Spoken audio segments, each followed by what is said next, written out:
Hello everyone. In my previous video about making shells, I made this shell that I'm holding right here. And when I did this, I was trying to keep the technique as simple as possible in its most basic form so it'd be easiest to understand. And there are some things we can do to it to make a more attractive shell. If you'll notice the diameter of this shell, this dimension, in comparison to the width, they're about the same. And there is a way we can make the width narrower than the diameter. It's a real simple modification to the technique, and I've got an example right here. This is made with the modification. The diameter here is about half of what this width is across here, and I think that makes a lot more attractive shell, and in this video I'm going to show you how I do that. So thank you for watching, and I hope you enjoy this. Thank you.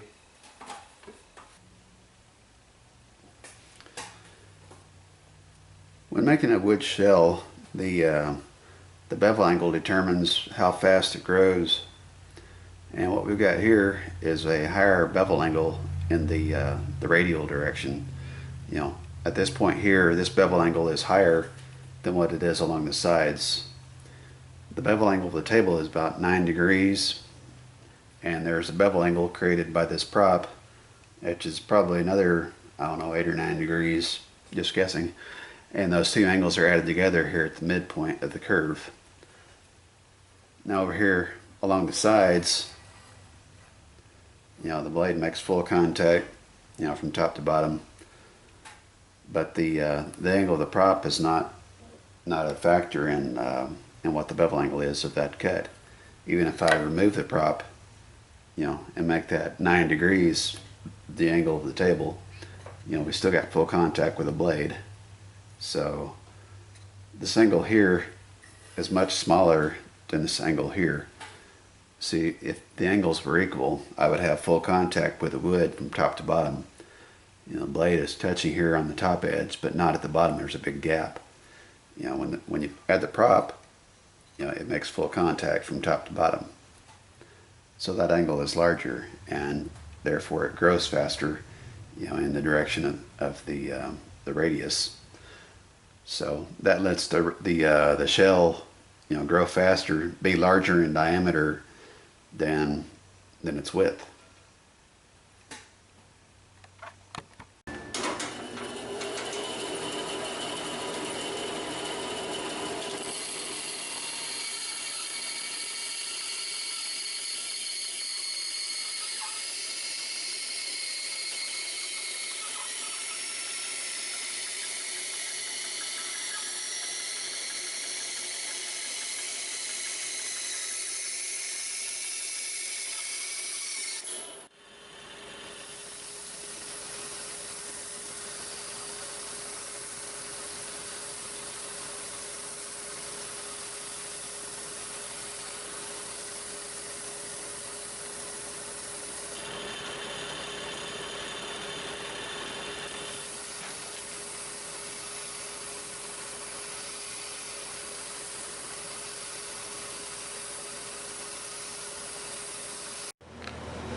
So here's the shell I just made, and it's still not finished. It needs to have its final sanding and then the finish applied to it. When making these, one thing you want to keep in mind is the smoothness of the interior. That's probably the hardest part of it. You know, getting to the interior to smooth it with sandpaper. You want to do that, you know, as you go. You know, make it smooth before that area becomes, you know, hard to get to because of the curvature of it. And the outside is relatively easy in comparison. But they're a lot of fun to make, and I invite you to make your own and see what you can come up with. Thanks for watching, and be sure to subscribe. Thank you.